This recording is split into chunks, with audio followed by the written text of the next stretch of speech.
Remove her. Now.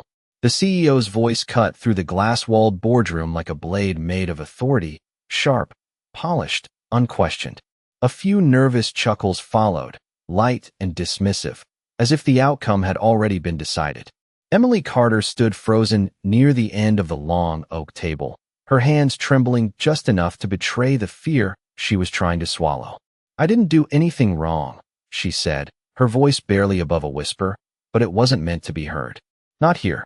Not in a room where power wore tailored suits and silence belonged only to those who earned it. Victoria Hale didn't even look at her fully.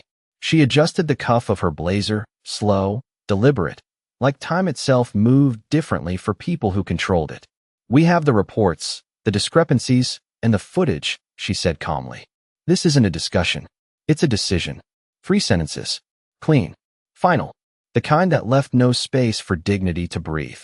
2 security officers shifted near the door, exchanging a glance that said they were waiting for the signal.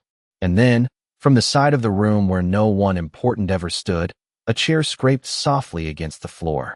Not loud, not dramatic, but enough to interrupt the rhythm of certainty. "She deserves to speak." The words were steady, low, and carried farther than they should have. Heads turned, not out of respect, but out of curiosity.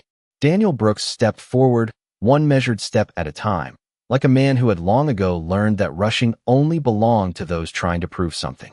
His shirt was simple, sleeves rolled just past the wrists, the fabric worn in places that suggested a life built on effort rather than image. Someone near the table smirked. "And who exactly are you?" Another voice added, amused. Daniel didn't answer right away. He moved until he stood between Emily and the line of sight that had pinned her in place. Not confrontational, not aggressive, just present. "I'm someone who knows a question when it hasn't been asked yet," he said quietly. A ripple of laughter followed, softer this time, edged with disbelief rather than confidence. Victoria finally looked at him directly, her eyes narrowing just slightly, as if recalibrating. "This is a closed executive meeting," she said. "You're out of line." 3 sentences again. Controlled. Precise. Daniel held her gaze, not challenging, not yielding. Then maybe the line is in the wrong place. Silence didn't fall yet, but something shifted. The room, once filled with the easy hum of certainty, now carried a thinner sound, like air before a storm. No one said it out loud, but they felt it. This wasn't how interruptions were supposed to go. Daniel's hands rested loosely at his sides, steady, grounded, the kind of stillness that didn't come from confidence, but from something deeper, something earned. "Let her answer one question," he continued. "Just one." Emily looked up at him, confusion mixing with a fragile thread of hope she didn't trust yet. Victoria leaned back slightly, her posture unchanged, but her attention now fully anchored on him. "And if I refuse?" she asked. Daniel didn't blink. "Then whatever happens next won't be about her anymore." That was the moment it began, not with a shout, not with a demand, but with a quiet shift no one could name yet. A few people exchanged glances. The security officers hesitated, just for a second longer than they should have. And somewhere beneath the polished surface of authority, beneath the confidence that had filled the room minutes ago, something unfamiliar started to take hold. No one noticed it clearly, not yet, but the room had already begun to listen. The silence did not break, but it thinned, like glass under pressure, fragile and waiting. Victoria Hale tapped her pen once against the polished table, a small, controlled sound that usually reset a room to her rhythm. It did not work this time. "You have 30 seconds, she said, her voice even, measured, but no longer effortless. 3 sentences again. Short, efficient, designed to close doors, not open them. Daniel gave a slight nod, not in submission, but in acknowledgement, as if time itself had just been placed on the table and he intended to use every second of it wisely. He did not turn to Victoria. He turned to Emily. "When did you last access the account they are accusing you of altering?" he asked, his tone calm, almost conversational, like this was not a boardroom filled with executives, but a quiet office where truth mattered more than titles. Emily blinked, caught off guard by the simplicity of the question. I did not," she said, her voice unsteady. A few scoffs rose from the far end of the table. Someone whispered, "Of course she would say that." Daniel did not react. "That is not what I asked," he said gently. When was the last time you logged into that system? Emily swallowed, thinking. 2 weeks ago, she answered, more certain this time. Daniel nodded once. And were you alone? She hesitated.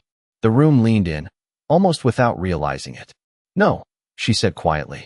There was a review meeting. My supervisor was there. A pause. Small, but heavy. Daniel shifted his weight slightly, his posture still relaxed, but his presence now impossible to ignore. So the last recorded access happened during a supervised session, he said, not asking, but clarifying. Victoria's pen stopped tapping. That does not change the audit trail, she interjected quickly. The credentials were hers. 3 sentences again. Sharper now. Defensive. Daniel turned his head just enough to acknowledge her, but not enough to give her control. Credentials can be used, he said, but they can also be borrowed. A few heads turned toward each other. The words were simple, but they landed differently. Daniel continued, his voice steady, unhurried. Who initiated the review meeting? Emily looked down for a moment, then back up. Mr. Langford, she said. The name hung in the air like something that did not belong there. A senior director. Well-respected. Untouchable, or at least that was the assumption 5 minutes ago. A man near the center of the table shifted in his chair, adjusting his tie a little too quickly. Daniel noticed. He always noticed. And did you log in before he arrived, or after? Daniel asked. Emily shook her head slightly. After. He asked me to pull up the account so we could go over it together. Another pause. This one longer. The kind that made people aware of their own breathing. Daniel took a slow breath, then spoke again. So the system shows her credentials, he said, his voice carrying just enough to reach every corner of the room, but not who was standing beside her when those credentials were used. No one laughed this time. No one whispered. The room did not freeze yet, but it tilted, just slightly, like something foundational had been nudged out of place. Victoria leaned forward now, her posture tightening, control slipping not in a dramatic fall, but in small, almost invisible cracks. Are you suggesting misconduct from a senior executive? Without evidence, she asked, her tone sharper than before. Daniel finally met her eyes fully. I am suggesting, he said quietly, that the truth usually stands next to the person we choose not to question. And for the first time since the meeting began, no one moved to interrupt him. The air in the boardroom grew tighter, not louder, just heavier, like every word now carried weight it did not have before. No one interrupted, but no one relaxed either. Victoria Hale leaned back slowly, her fingers steepled in front of her, the posture of control returning in appearance, if not in certainty. You are drawing conclusions, she said, her voice smooth again, but with a sharper edge beneath it. This company operates on facts, not suggestions. 3 sentences. Clean. Reclaimed authority. But something had changed in how they landed. Daniel did not respond immediately. He let the silence stretch just long enough for people to feel it, to sit inside it. Then he spoke. Facts require context, he said calmly. Without it, they are just pieces arranged to look convincing. A man near the middle of the table shifted again, the movement small but repeated, like someone trying to find a comfortable position that no longer existed. Daniel's eyes flicked toward him for a fraction of a second, then back to Emily. During that meeting, he continued, did you make any changes to the account yourself? Emily shook her head, more firmly now. No. He told me what to open, what to review. I just followed instructions. A quiet murmur moved through the room, softer than before, less confident. Daniel nodded once. And did you log out when the meeting ended? Emily hesitated. I think so, she said. I closed the screen. Daniel's expression did not change, but his next question came slightly slower, more deliberate. Closed the screen, he repeated, or logged out of the system? Emily's eyes widened just a little. I do not remember logging out, she admitted. That was the moment it shifted again. Not dramatically, not all at once, but enough. Daniel turned slightly, addressing the room now, not as an outsider, but as someone guiding a process they suddenly recognized. If a session remains open, he said, his tone steady and clear, then any action taken afterward still traces back to the original credentials. A pause, a breath, even if the original user is no longer present. The words settled into the room like dust in sunlight, visible, undeniable. Victoria's jaw tightened, just slightly. That is speculation, she said quickly. Our systems have safeguards. Free sentences. Faster now. Defensive. Daniel inclined his head. They do, he agreed. But safeguards depend on people using them correctly. He let that sit. No one laughed. No one whispered. Daniel's gaze moved again, this time resting for just a moment longer on the man who had shifted twice already. Mr. Langford. The name no one had questioned until now. Mr. Langford. Daniel said evenly, not raising his voice, but ensuring it carried. You were present during that session, correct? Every eye turned. The man straightened, forcing a composed smile that did not quite reach his eyes. Of course, he said. It was a routine review. Daniel nodded slowly. And after Miss Carter left, did you remain in the room? A flicker. Brief. Almost invisible. I may have stayed a few minutes, Langford replied. There were documents to finalize. Daniel did not press immediately.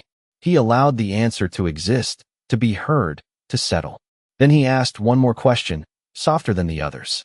And during those few minutes, he said, was her account still open on the system? The room did not erupt. It did not gasp. It did something far more powerful. It held still. Langford's smile faltered, just for a second, but in a room trained to read numbers, to read signals, to read risk, that second was enough. Victoria's eyes shifted toward him now, not with authority, but with calculation. The balance of the room had moved. Not completely, not yet, but enough for doubt to exist where certainty once stood. And Daniel, still standing in the same quiet place he had chosen from the beginning, did not look victorious.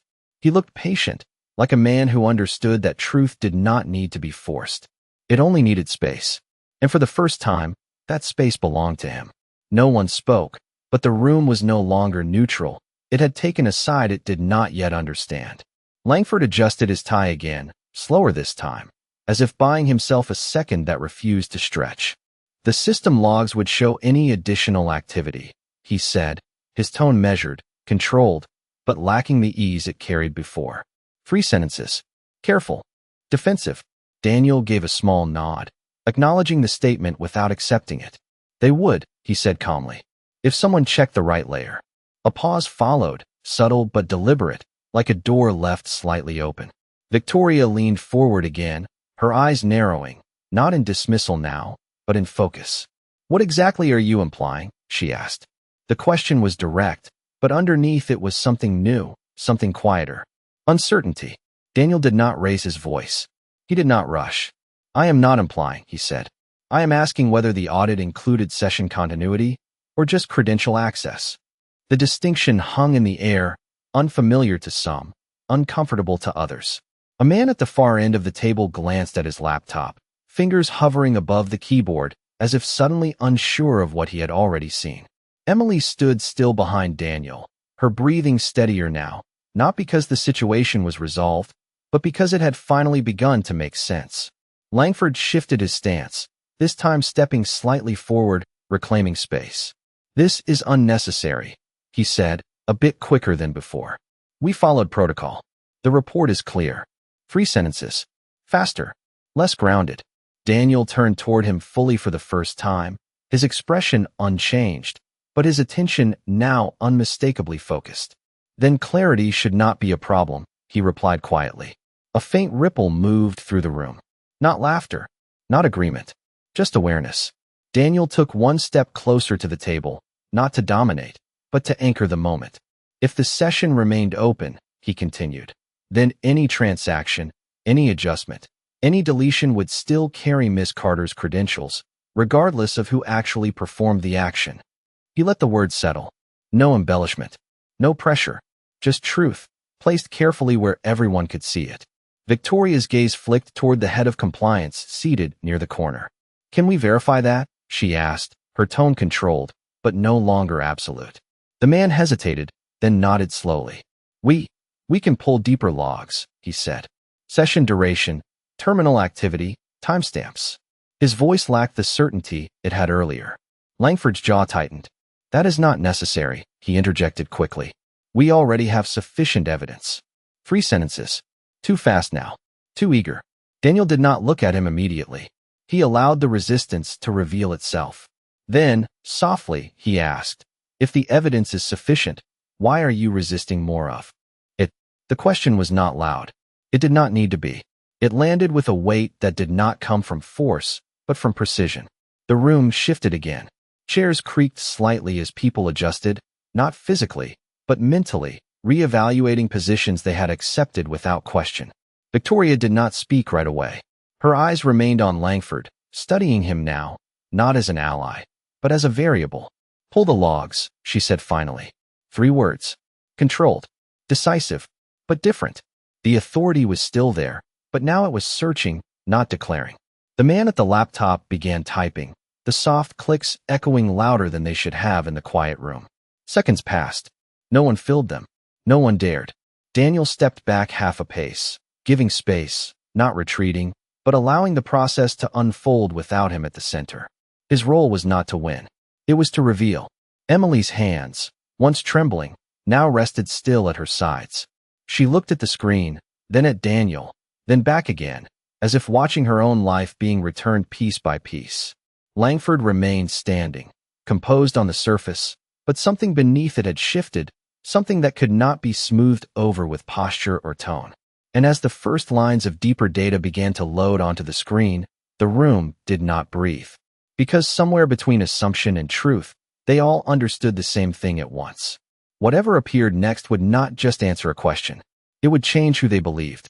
The soft clicking of keys slowed, then stopped, and for a moment, no one looked at the screen, not because they did not want to see, but because they already felt what was coming.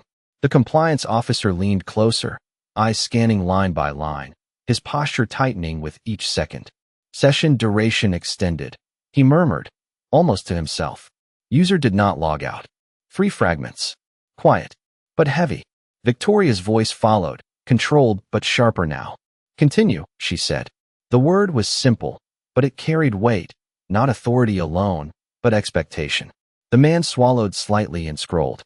"Additional activity recorded after Miss Carter's last confirmed input," he continued. "Timestamps indicate continued access for 12 minutes. A pause, longer than necessary. Actions executed within that window." No one spoke. No one moved. The number hung in the air, 12 minutes, long enough for decisions, long enough for intent.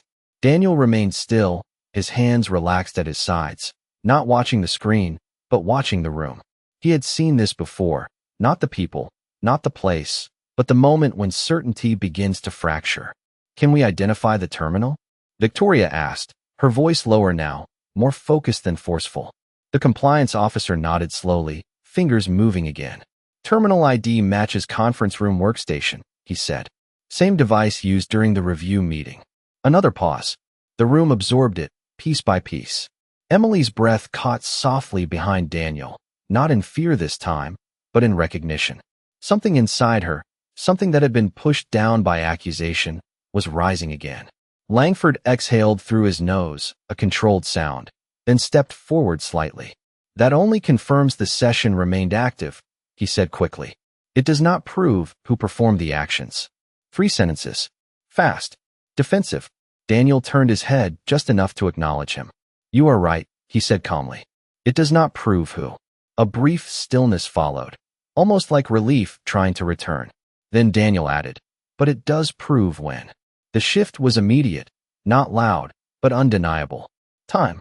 The one element no one could argue with once it was seen clearly. Daniel took a slow step toward the table, his voice steady, measured. "Miss Carter left the room," he said.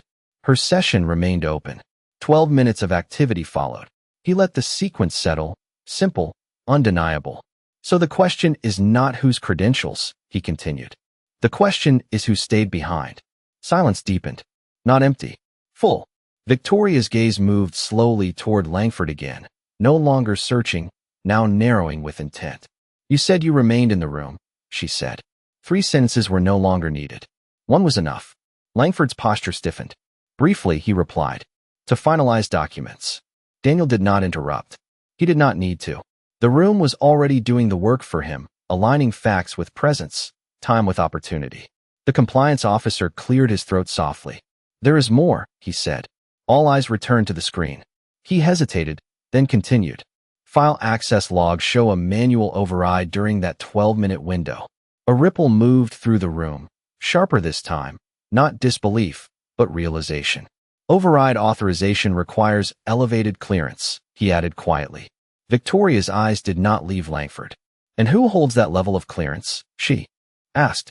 The answer came without hesitation, but not without consequence. Senior directors, the officer said. The room did not react outwardly, but something inside it locked into place. Not fully proven, not officially declared, but understood. Daniel stepped back again, returning to the quiet space he had claimed from the beginning. He did not look at Langford. He did not look at Victoria. He simply stood, grounded, patient, as the truth assembled itself without force. And in that stillness, in that careful unfolding, one thing became clear to everyone present. This was no longer about defending Emily. It was about uncovering something far bigger than her. The realization did not arrive with noise. It arrived with stillness, the kind that settles into a room when every person understands something at the same time, but no one wants to be the first to say it out loud. Victoria Hale remained seated, her posture composed, but her eyes no longer moved with authority alone. They moved with calculation, tracing the invisible line that now connected time, access, and presence. Mr. Langford, she said slowly, each word placed with care, you remained in the room for 12 minutes after Miss Carter left. It was not a question. It was a statement waiting to be answered. Langford gave a tight nod, his expression controlled, but thinner now, like confidence stretched beyond comfort. Yes, he replied, but remaining in a room is not misconduct. 3 sentences. Defensive, precise, familiar. Daniel did not interrupt. He allowed the words to stand, to be heard, to echo just long enough for their limits to reveal themselves. Then he spoke, his voice steady, unforced. No, he said, but using someone else's open session is. The shift was immediate, not loud, but undeniable. A few executives straightened in their chairs. Someone near the window exhaled softly, as if releasing a tension they had not realized they were holding. Langford's jaw tightened. You are making an assumption, he said quickly. There is no direct proof I performed those actions. 3 sentences. Faster now. Edged with urgency. Daniel inclined his head slightly, acknowledging the point without conceding it. You are right, he said calmly. There is no name attached to the keystrokes. A brief flicker of relief crossed Langford's face. It did not last.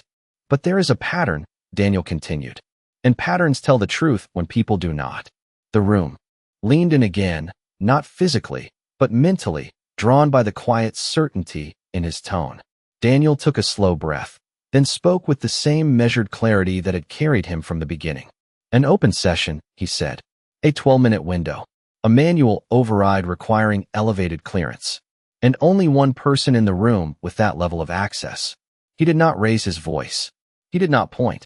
He simply placed the facts in sequence, one after another, like pieces that had always belonged together. No one laughed now. No one whispered. Victoria's gaze remained fixed on Langford, her expression unreadable, but her silence no longer neutral. It was weighing, measuring, deciding. Is there any record of secondary authentication? She asked, her tone controlled, but lower now, more precise. The compliance officer shook his head slowly. No additional login detected, he said. The system remained under Miss Carter's credentials for the entire duration. Another piece. Another quiet confirmation. Langford shifted again, this time stepping back half an inch, a movement so small it might have gone unnoticed in any other moment. But not now. Not here. This is circumstantial, he said, his voice tightening despite his effort to keep it steady. You cannot base a conclusion on proximity alone. Daniel turned to him fully, his expression calm, almost gentle. It is not proximity, he said. It is opportunity, access, and timing. A pause. Then, softer, but heavier. And all 3 are pointing in the same direction. The room did not react outwardly, but something inside it settled, like a verdict forming before it was spoken. Emily stood behind Daniel, her eyes no longer filled with fear, but with something steadier, something returning. Not confidence yet, but belief. In the truth. In herself. Victoria leaned back slightly, her fingers resting against the table, no longer tapping, no longer signaling control. Just still. Mr. Langford, she said again, this time with a weight that had not been there before. Is there anything you would like to clarify before we proceed further? The question hung in the air, not as an accusation, but as an opening, a final space. And for the first time since the meeting began, the power in the room did not belong to the loudest voice or the highest title. It belonged to the truth that had been quietly, patiently, and unmistakably brought into the light. The question did not echo. It settled, heavy and unavoidable, like something that had been waiting longer than anyone realized. Langford stood still, his posture composed on the surface, but the stillness now felt different, not controlled, but contained. "There is nothing to clarify," he said finally, his voice steady but thinner than before. 3 sentences, measured, but no longer convincing. Victoria did not respond immediately. She watched him, not as a superior addressing a subordinate, but as someone evaluating a fracture that could no longer be ignored. The room remained quiet, not out of politeness, but because interruption no longer belonged there. Daniel shifted slightly, not forward, not back, just enough to reposition himself in the space he had already claimed. "Then let us clarify something simple," he said, his tone calm, almost gentle. He turned his gaze toward the compliance officer. "During that 12-minute window," he continued, "were there any changes that directly benefited a specific account or division?" The officer hesitated, then nodded slowly. "Yes," he said, "a reallocation entry. Funds were moved from a restricted account into a discretionary pool." A pause.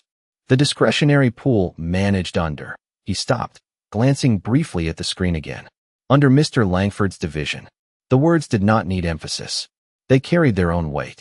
A subtle shift moved through the room, not visible, but felt, like a current changing direction. Langford's expression did not collapse, but it tightened, the edges of control becoming more visible than the control itself. "That was a scheduled adjustment," he said quickly, "aligned with quarterly restructuring." 3 sentences. Too fast. Too prepared. Daniel nodded once, acknowledging the explanation. "Then the timing should match the schedule," he said quietly. Another pause. Not long. Just enough. The compliance officer looked back at the screen, scrolling, verifying. "The scheduled adjustment was logged for the following day," he said. "Not during the session in question." Silence followed. Not empty. Full. The kind that does not ask for attention because it already has it. Victoria's fingers pressed lightly against the table, no longer tapping, no longer signaling control, just absorbing information. "So the action occurred earlier than authorized," she said, her voice low, precise. Not a question, a realization. Langford exhaled slowly, then straightened. "It was an operational decision," he said. "Timing adjustments happen." 3 sentences. Defensive, but now exposed. Daniel did not challenge him directly. He did not need to. "They do," he said. "When documented. When transparent. When accountable." Each phrase landed softly, but firmly, like steps that could not be retraced. He let a brief silence follow, then added, "But not when hidden inside someone else's credentials." The room did not react outwardly, but something inside it settled into place, like the final piece of a pattern no one could unsee.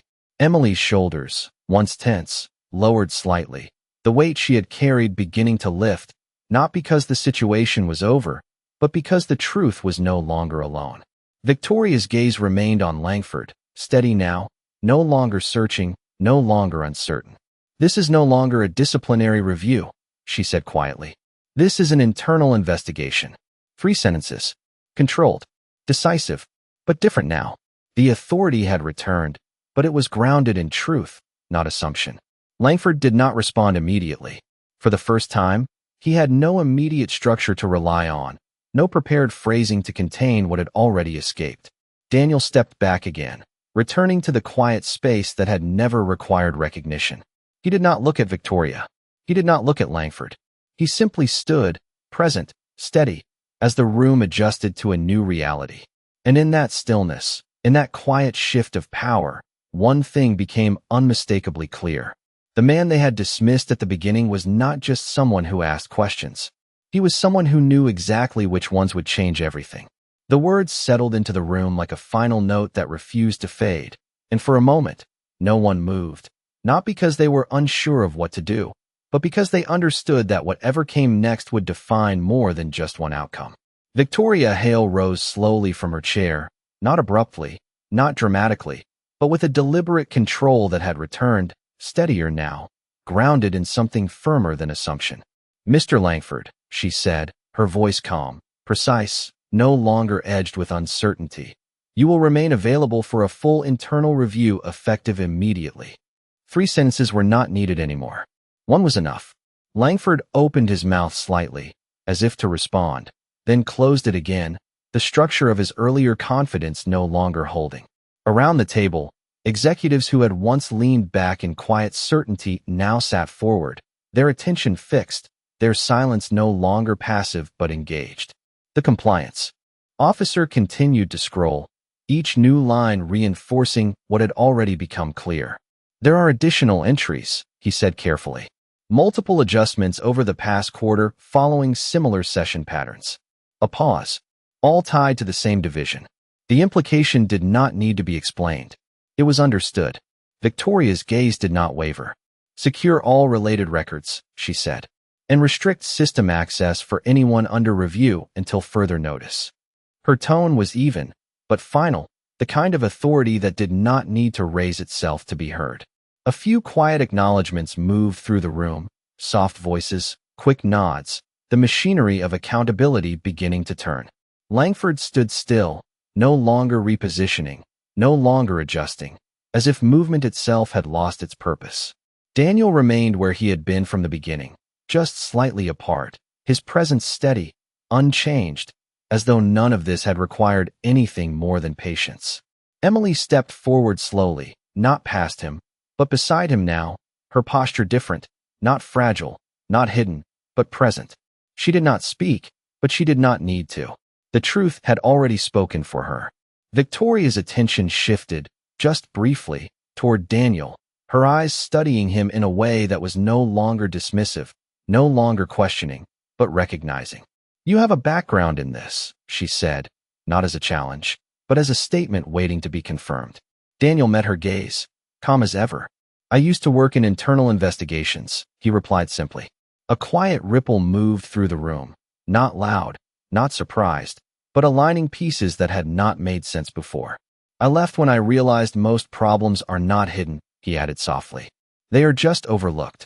The words lingered, not as criticism, but as truth offered without judgment. Victoria gave a small, almost imperceptible nod, as if acknowledging something beyond the moment itself. She turned back to the room. "This matter is no longer under preliminary review," she said. "It is now a formal investigation with full transparency." The structure had changed. The room knew it. The balance had shifted completely. No one laughed. No one questioned. And in the quiet that followed, there was no confusion left, only clarity, only consequence, only the undeniable weight of truth settling exactly where it belonged. The room did not erupt into applause. It did not rush to fill the silence with words or reactions.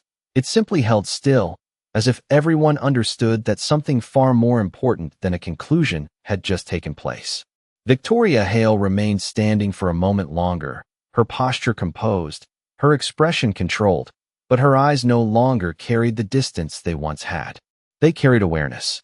Then, slowly, she turned toward Emily. "Miss Carter," she said, her voice steady, measured, but softer than before.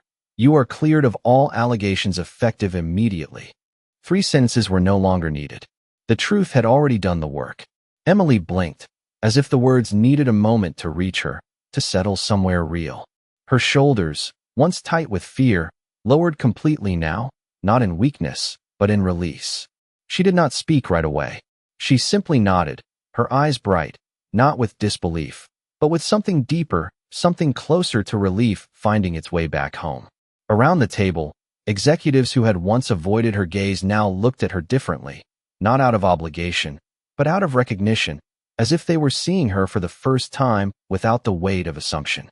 Langford stood motionless, no longer adjusting, no longer speaking, as the quiet consequences of his actions began to take shape without the need for confrontation.